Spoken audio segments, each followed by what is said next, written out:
కొత్తగా ఏర్పడ్డ రాష్ట్ర ప్రభుత్వాలకు సంబంధించి వాళ్ళు ఒప్పుకునే పరిస్థితి ఉంటుందా? ఒకవేళ జమిలీ ఎన్నికలకు సంబంధించి ఇప్పుడు ఆంధ్రప్రదేశ్ అయితే కూటమిలో భాగంగా ఉన్న సిచ్యువేషన్ దీని మీద క్లోజ్ చేసే ముందు కొంత అంటే క్లారిటీ ఇద్దాము.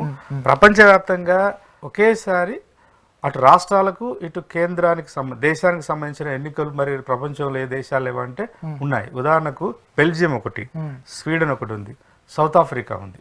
అమెరికా లాంటి దేశాలకి అమెరికాలో జమిలీ ఎన్నికలు ఉండవు. అదే సాధ్యం కావట్లేదు. మన దేశంలో ఇంత పెద్ద జనాభా దట్స్ వై ఇప్పుడు విమర్శించే వాళ్ళు అంటున్నది ఏంటంటే ఇది భౌగోళికంగా చాలా సువిశాలమైన దేశం ఒకటి.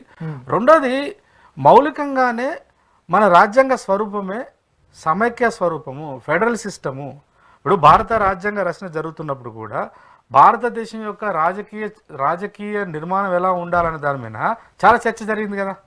అంటే నువ్వు అధ్యక్ష తరహా ప్రభుత్వాన్ని మన దేశంలో మనం వ్యవస్థీకృతం చేద్దామా, లేదా పార్లమెంటరీ ప్రజాస్వామ్య వ్యవస్థను మనం నెలకొల్పుదామనే డిబేట్ జరిగినప్పుడు దేశంలో ఉన్న రాజకీయవేత్తలు, మేధావులు, న్యాయకోవిధులు, రాజ్యాంగకర్తలందరూ కూడా పార్లమెంటరీ ప్రజాస్వామ్యం వైపు పోయినారు. పార్లమెంటరీ ప్రజాస్వామ్య వ్యవస్థ అంటేనే ఫెడరల్ సిస్టమ్, సమైక్య అంటేనే కేంద్రం అనేది దేశానికి మొత్తం ప్రాతినిధ్యం వహిస్తుంది. కానీ ఆయా రాష్ట్రాలు స్థానికంగా ఉండేటువంటి అనేక సమస్యల మీద వాళ్ళు స్వతంత్రంగా నిర్ణయాలు తీసుకునేటువంటి ఒక వెసులుబాటు ఉండాలని. ఇవాళ ఏమైపోతుంది, ఇప్పుడు వీళ్ళు ఏమంటున్నారు, రాబోయేటువంటి 2029లో జమిలీ ఎన్నికలు నిర్వహించడానికి మేము ప్రయత్నం చేస్తాము, అటువైపు ప్రయత్నాలు చేస్తాము అంటున్నారు. నీకు 2024, 25, 26, 27, 28 ఈ 4 సంవత్సరాల్లో దాదాపు రాబోయే కాలంలో 24 రాష్ట్రాలలో ఎన్నికలు జరగబోతున్నాయి. 24 రాష్ట్రాలలో ఎన్నికలు జరుగుతాయి. ఎన్నికలు జరిగిన తర్వాత ఒకవేళ BJP, let us assume that BJP అనుకున్నట్టే రేపు జమిలీ ఎన్నికలు కేంద్రానికి తర్వాత రాష్ట్రాలకు నిర్వహిస్తే, మరి 28లో ఎన్నికలు జరిగిన తర్వాత ఎమ్మెల్యేగా ఎన్నికైన మనిషి మళ్ళీ 1 year లోపే ఆయన పదవి కాలం అయిపోతుంది. అట్లా నీకు ఎంత డబ్బు అదే ఎట్లా దాని. రెండోది అసలు దీనికి సాధ్యమవుతుందా అనేటువంటిది పెద్ద ప్రశ్న. అంటే రాజ్యాంగానికి సంబంధించిన వివరణ ఇచ్చి క్లోజ్ చేద్దాం. రాజ్యాంగ స్ఫూర్తి ఏం చెప్తారు? రాజ్యాంగ స్ఫూర్తి అదే చెప్తుంది. రాజ్యాంగ స్ఫూర్తి చాలా స్పష్టంగా ఫెడరల్ సిస్టానికి కట్టుబడి ఉన్నాం కాబట్టి ఈ 75-80 సంవత్సరాల కాలంలో ఎన్నో కొన్ని పరిమితులు, లోపాలు ఉన్నమాట వాస్తవం. కానీ నిలబడగలిగినాం కదా. మన చుట్టూ ఉన్న అన్ని దేశాలలో ప్రజాస్వామికంగా రాజ్యాన్ని మేము నెలకొల్పుతామని ఆశపడ్డ పాకిస్తాను భంగపడ్డది. బంగ్లాదేశ్ పరిస్థితి మనకు తెలుసు. మన కింద ఉన్న శ్రీలంక పరిస్థితి మనకు తెలుసు. అట్లాగే ఇప్పుడు నేపాల్ లాంటిది కూడా కొంత ప్రయత్నం వాళ్ళు కూడా జమిలీ ఎన్నికలు పెడుతున్నారు. బట్ అక్కడ ఏంటిది, పేరుకు మాత్రమే ఎన్నికలు, అంత రాజరిక వ్యవస్థ. ఇంత వైవిధ్యం ఉన్నా, ఇన్ని కులాలు, ఇన్ని మతాలు, ఇన్ని ప్రాంతాలు, ఇంత భౌగోళిక వైవిధ్యం, ఇంత సాంస్కృతిక వైవిధ్యము, పేదలు ఉన్నారు, ధనికులు ఉన్నారు, ఎన్నో కష్టాలు నష్టాలు ఉన్నా కూడా ఈ 70-80 సంవత్సరాలుగా ఈ దేశంలో ఒక శాంతియుతమైనటువంటి కొంతమేరకైనా రీజనబుల్గా అంటే రేషనల్గా ఆలోచించినప్పుడు రిలేటివ్గానన్నా ఈ దేశం రాజకీయంగా సుస్థిరంగా నిలబడగలుగుతుందనంటే ఎక్కడికక్కడ వస్తున్నటువంటి చైతన్యానికి రాజకీయ ప్రాతినిధ్యం కల్పించే అవకాశం ఉంది. కాబట్టి ఇవాళ సడన్గా బీజేపీ పార్టీ వాళ్ళు ఏమంటున్నారంటే ఒకేసారి ఎన్నికలు జరిగితే ఆర్థిక వృధాను తగ్గించవచ్చు అంటున్నారు. ఇప్పుడు ఈ 75 సంవత్సరాలలో గతంలో కాంగ్రెస్ పార్టీ అధికారంలో ఉన్నప్పుడు దాదాపు వాళ్ళు 50 సంవత్సరాలు పరిపాలించారు కదా, 60 సంవత్సరాలు పరిపాలించారు కదా. 1950 నుంచి ఇప్పటి వరకు మన జీడిపి అంటే వృద్ధి రేటు, ఆర్థిక వృద్ధి రేటు 7.5% తీసుకొచ్చారు. బీజేపీ అధికారంలోకి వచ్చిన తర్వాత బీజేపీ ప్రభుత్వం చెప్పిన మాట చెప్తున్నా, ఇప్పుడు దాదాపు 8.5 నుంచి 9% వృద్ధి రేటు సాధించినాం కదా. మరి ఇప్పుడు 70 సంవత్సరాలలో ఎన్ని ఎన్నికలు జరగలేదు అంటే ఆర్థికంగా దేశం మీద పడేటువంటి ప్రభావం ఏమున్నది? ఏం లేదు. ఒకవేళ సాధ్యం అవుతుందా కాదనేటువంటి దాన్ని అసలు ప్రజల్లో చర్చ లేదు కదా, ఓన్లీ రాజకీయ పార్టీలు మాట్లాడుకుంటున్నాయి.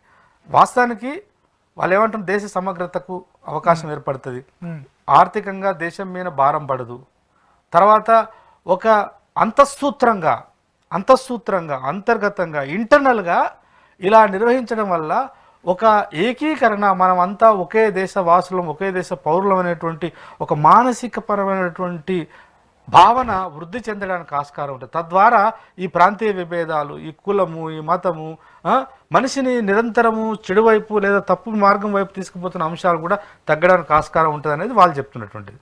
బట్ ఇక్కడ చాలా వరకు 1970-80 తర్వాత చాలా చైతన్యం వచ్చి ముఖ్యంగా బహుజన సమూహాల నుంచి దళితులు వీళ్ళ దగ్గర నుంచి కొత్త రాజకీయ పార్టీలు వచ్చినాయి.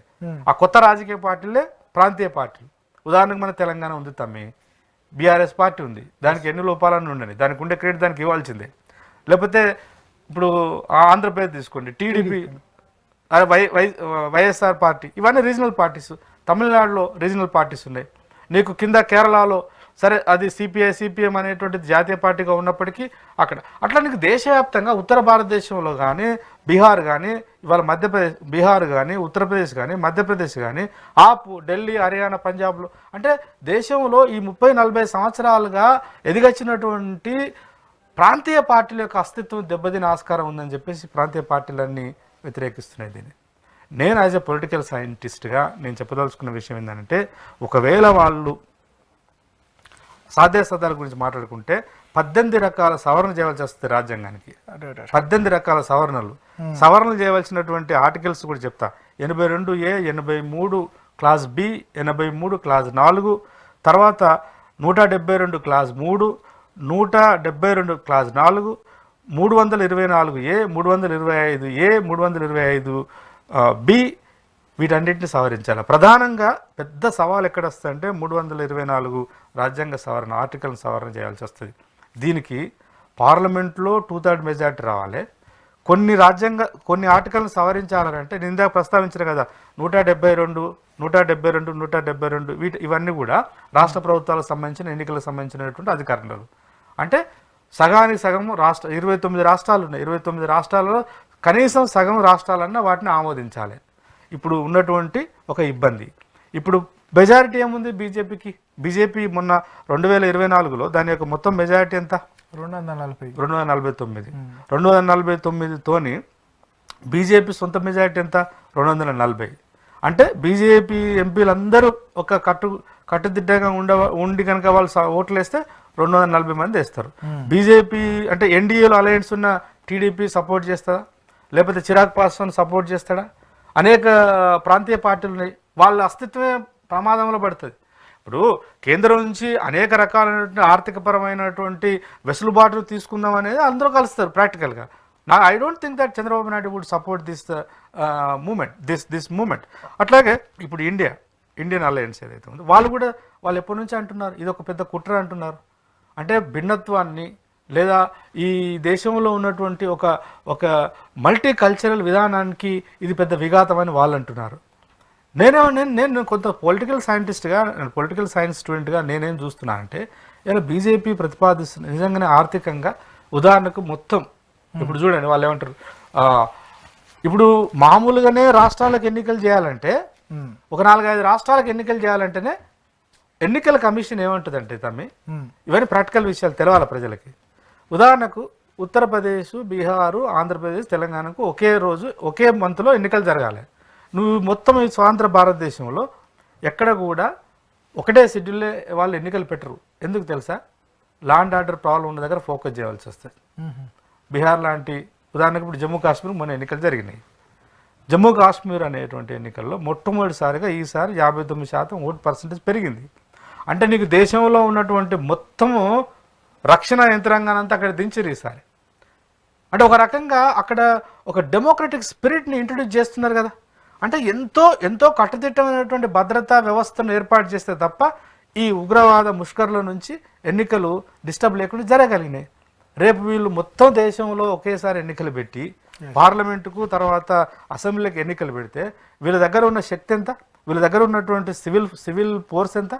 అంటే మీరు దేశంలో ఎన్నికలు పెట్టడానికి కూడా బీఎస్ఎఫ్ని తీసుకొస్తారా, మిలిటరీ వ్యవస్థను తీసుకొస్తారా? అది దేశం యొక్క ప్రజాస్వామిక స్ఫూర్తిగా వ్యతిరేకం, చాలా బాధాకరం. అలా ఎన్నికలు ఒక ఫ్రీ అండ్ ఫెయిర్ వ్యవస్థలో జరగాలని అంటున్నాం కదా. కాబట్టి ఇంకోటి ఈవీఎంల వ్యవస్థ, ఇప్పుడు ఎన్ని కోట్ల రూపాయలు ఈవీఎంలకు వెచ్చించవలసి వస్తుంది. ఓకే, ఇట్లా రకరకాల సమస్యలు ఉన్నాయి. కాబట్టి సాధ్యాసాధ్యాల గురించి చర్చ జరగాలి. రెండవది అసలు ఇప్పుడు నేను ప్రస్తావించిన బెల్జియం, స్వీడను ఇవి ఎంత తమ్మి? స్వీడన్ అయితే మన తెలంగాణలో 2-3 జిల్లాల కంటే ఎక్కువ విస్తీర్ణం ఉంటుంది. అది దేశం, అది సరే, అది దానికి ఉండే ఒక దేశానికి ఉండేటువంటి సార్వభౌమికారం ఉంది, మనం దాన్ని రెస్పెక్ట్ చేస్తాం. సంఖ్యాపరంగా దాదాపు ఇక్కడ ఎంతమంది ఎన్ని కోట్ల మంది ఎన్నికల్లో పాల్గొనాలి? ఈ వ్యవస్థనంతా కూడా ఎటువైపు డ్రైవ్ చేస్తాము, ఎట్లా డ్రైవ్ చేస్తాము అంటే అంత చైతన్యం వచ్చిందా? ఓకే, వీటికి సంబంధించినటువంటి పూర్తిగా లేనప్పుడు ఎలా సాధ్యమవుతుంది? ఇప్పుడు చాలామంది ఏమంటున్నారంటే అమెరికా లాంటిది, జర్మనీ లాంటిది, లేదంటే ఇంకా ఆస్ట్రేలియా లాంటిది, కొన్ని కెనడా లాంటి పెద్ద దేశాలలో ఎందుకు జమిలీ ఎన్నికలు వాళ్ళు తీసుకుంటలేరు అంటే వాళ్ళకు ఉండే సమస్యలు వాళ్ళకు ఉన్నాయి. అట్లా ఈ దేశం సుభిక్ష భారతదేశంలో ఇది సాధ్యం కాదనేటువంటి విమర్శ ఒకటి ఉండదు. సాధ్యం అవుతుంది, సాధ్యం అయ్యేటట్టు ప్రయత్నం చేయాలనేటువంటి వాదన కూడా ఒకటి ఉంది. చూడాలి మరి ఇది రాబోయే కాలంలో ప్రజలు ఎలా స్పందిస్తారో, మేధావర్గం ఎలా స్పందిస్తుందో చూసి బహుశా ఒకవేళ సాధ్యం అనుకుంటే ఫెడరల్ స్ఫూర్తికి ఇది ఇబ్బంది కాకుండా సమైక్య వ్యవస్థకు ఎట్లాంటి విఘాతం లేకుండా చేయగలిగితే ప్రజలు దాన్ని ఆమోదించవచ్చు. కానీ కేవలము జాతీయ పార్టీలో ఉండాలి, నువ్వైనా ఉండు నేనైనా ఉండని కాంగ్రెస్ బీజేపీ అన్న తోడు దొంగల్లాగా అన్నదమ్ముల్లాగా చేసి ఇక్కడ స్థానికంగా వస్తున్నటువంటి ప్రాంతీయ పార్టీల యొక్క అస్తిత్వాన్ని కనుమరుగు చేస్తామంటే, స్థానిక పార్టీలు అంటే నా దృష్టిలో ఎదిగస్తున్నటువంటి శూద్ర మరియు ఓబీసీ దళిత ఆదివాసీ పార్టీలే. ఇప్పుడు ఈ బీహార్ ఉంది, బీహార్లో వాళ్ళు ట్రైబల్స్, సురేన్ ఆయన ఒక పార్టీ పెట్టుకున్నాడు. ఈ కాంగ్రెస్ బీజేపీ ఆయన ముఖ్యమంత్రి చేస్తారా?